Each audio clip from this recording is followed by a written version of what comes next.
नजर बघा फक्त लोकनजर न्यूज। त्यागमूर्ती माता रमाई जयंतीनिमित्त सावित्रीबाई फुले महिला बहुउद्देशीय संस्थेतर्फे वृद्धाश्रमात भोजनदान व महाबोधी विहारात उत्साहपूर्ण कार्यक्रम। त्यागमूर्ती माता रमाबाई जयंतीनिमित्त सावित्रीबाई फुले महिला बहुउद्देशीय संस्थेतर्फे सामाजिक बांधिलकी जोपासत विविध उपक्रमाचे आयोजन करण्यात आले। महाबोधी बुद्धविहार संदेशनगर सागर कॉलनी येथे हा कार्यक्रम मोठ्या उत्साहात साजरा करण्यात आला। कार्यक्रमाची सुरुवात मातोश्री वृद्धाश्रम शिवापूर येथे भोजनदानाने करण्यात आली।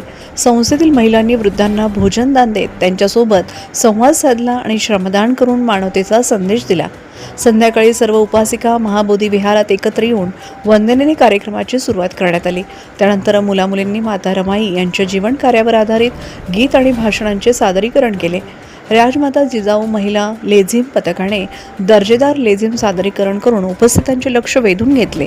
या प्रसंगी सावित्रीबाई फुले महिला बहुउद्देशीय संस्थेच्या अध्यक्षा शोभाताई खाडे यांच्या मार्गदर्शनाखाली मीनाक्षी गवई, जयश्री घायभट, वंदना इंगळे, अनिता सुरवाडे, दीपा खाडे, मीना इंगळे, मंदा गोपनारायण, नंदा घाडगे, उषा तेलगोटे, शुभांगी अहिर, सुजाता गवई, उमाताई इंगळे, वर्षा घ्यारे, छाया भोजने, नीता उपरवट, रेखाबाई कीर्तने, वंदना गवळी, बबिता मानकीकर, रुपाली कांबळे, संध्या दामोदर, अर्चना तायडे, गीताबाई इंगळे आणि छाया हिवराळे यांनी विशेष परिश्रम घेतले।